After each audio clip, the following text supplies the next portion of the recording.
Hey everyone, how's it going? Mike McIntyre here from All Things Sports, and I'm here today to bring you another video about the new Nike pack that came out just a little while ago, actually. So this is the Nike Floodlights Pack. First unboxing I have today is the Mercurial Superfly V. So I've reviewed this shoe before. I'll leave a link to the other unboxings I've done in the little card at the top of the screen, just over here at the top. So you guys can check those videos out. I did the Elite Pack and the initial launch colorway for the Euro. This is the Floodlights Pack. So the Nike Mercurial Superfly V. We'll get right into it right away. So in the box, again, you get a Nike string bag. Okay, so this is very common. You get this with all top-line Nike products. So it's like this dark purple color with this orange graphic. So it's got Mercurial on it with the Nike swoosh here, the graphic, and Mercurial on the top. The strings are like the hyper grape purple from the previous Magista line we saw, and then the back there is just a plain back. Of course, you get a pocket on the inside, and in the box you get the shoes out. Now we're going to talk a little bit about the Superfly 5, okay? So this shoe has done pretty well, I think, for Nike so far. It's been pretty popular since it came out. It replaced the Superfly 4. Not much has changed. Again, I've discussed this in my other video, so we'll try and keep this one a little shorter. We'll talk about the color, we'll talk about the tech specs very, very quickly, and just how it's done. So overall, I mean, Nike's done a really, really good job with this Superfly 5. It's been really, really popular. A very good successor, I suppose, to the Superfly 4. This colorway, as you can see, it's mainly purple, and it reminds me of the Magista Hyper Grape that came out, the first Magista. So it was that same sort of color, especially in the front here. It's that hyper grape color. It gets into a bit of a darker purple as we come up towards the dynamic fit collar. On the inside of the shoe, it's the same thing, but you do get that Mercurial graphic. So as you can see, it kind of splits here. Here you got thin orange lines with a tone of black to it. This side is just purple with thicker orange lines, I guess. So you got a Nike swoosh here, ACC branding, big Nike swoosh on the lateral side of the foot. Mercurial branding there. The back of the shoe's got nothing. You just get this covering for the seam, but it ends here. So they've tried to eliminate that tension, I suppose, on the Achilles tendon that many people experience from the first Magista and the first Superfly. So the covering just ends right there. And then on the bottom, it's just dark purple with highlighted studs, I suppose, in that orange color, and one final Nike swoosh. So that's pretty much it for the color. The upper of the Superfly 5 is made out of Flyknit. I was about to say Prime Knit, but Flyknit. So Nike's version of this knitted upper. So Flyknit. So we have Flyknit throughout the entire upper, covered with a thin layer of Nike skin just to give it that durability and protection. You've got ACC coverings on the top, so that's sort of your wet control element. It'll help in wet weather and playing in I guess, undesirable conditions. You got the dynamic fit collar, which is made out of Flyknit as well, so very elasticated, very stretchy.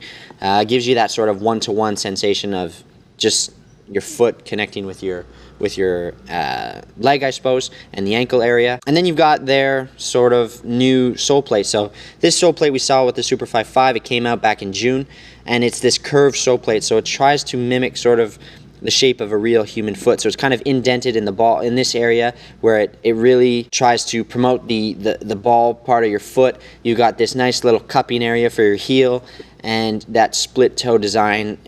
I guess the idea is to help you accelerate a little bit quicker. So that is what the sole plate looks like. Again, the studs are extremely aggressive. I've said this in my other videos. They're like these arrow shapes and they're just screaming acceleration. So in my opinion, they're probably not best on turf, but they should work very, very fine on firm surfaces, on grass. But on synthetic turf, excuse me, I don't know if this will be the best because they're just so sharp and angular, and then they're put in so many different directions that I don't know if you'll be able to pivot as easily as you think you will. So on firm ground, no problem, but on turf, I'm not so sure. You can if you want to, but I believe they do make the artificial ground stud pattern version. Just because of the nature of these studs, I don't think it's the best option to get the firm ground version on artificial turf. So that's something to consider. And that's pretty much it to talk about, guys. That's the tech specs. Again, if you want anything that's more in detail, I'll leave a link to the other Superfly videos I've done in the past. You can check those out where I just go a bit further into detail. So if you want more detail about it, check those videos out. I'm going to slip them on so you can see what they look like on feet, and we will continue with the video. Okay, so stay tuned. Alright guys, so there's a look at the Nike Mercurial Superfly 5s on feet in the new Floodlights pack colorway. So this is like that purple, orange, and black sort of color, dark purple. It reminds me a lot of the Hyper Grape. I've said that before.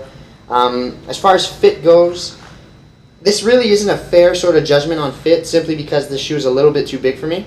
If they were my actual size, okay, they would probably be a little too narrow for me. I have a very wide foot in general, so it's very difficult for me to fit into a pair of Superflies that are actually my size. But if you have an average width foot, this will probably fit you very, very comfortably. I suspect they fit true to size. They wrap your foot nicely. At least in this variation, I feel like they've done a better job with the dynamic fit collar. I don't think it's going to have the same sort of discomfort that it produced in the Superfly 4s. I think they've done a better job with that, and overall it fits quite nicely. It won't stretch, but it'll definitely soften up enough to really, really improve the fit of the shoe itself. So I think for most people, with an average width foot, I think they'll find the best fitting shoe to be true to size. So that's my recommendation. And with that, that's pretty much the end of the video. If you guys have any questions, be sure to leave them down in the comment section. I'll definitely get an answer out to you. Stay tuned to the channel. Please like the video if you enjoyed it. If you have any suggestions, definitely don't be shy. Leave them down below. I'll take those into consideration. And that's it, guys. So that's my review of the new Floodlight Pack Nike Mercurial Superfly V. And stay tuned to the channel. There'll be some more videos coming out. Thanks, guys, and take care.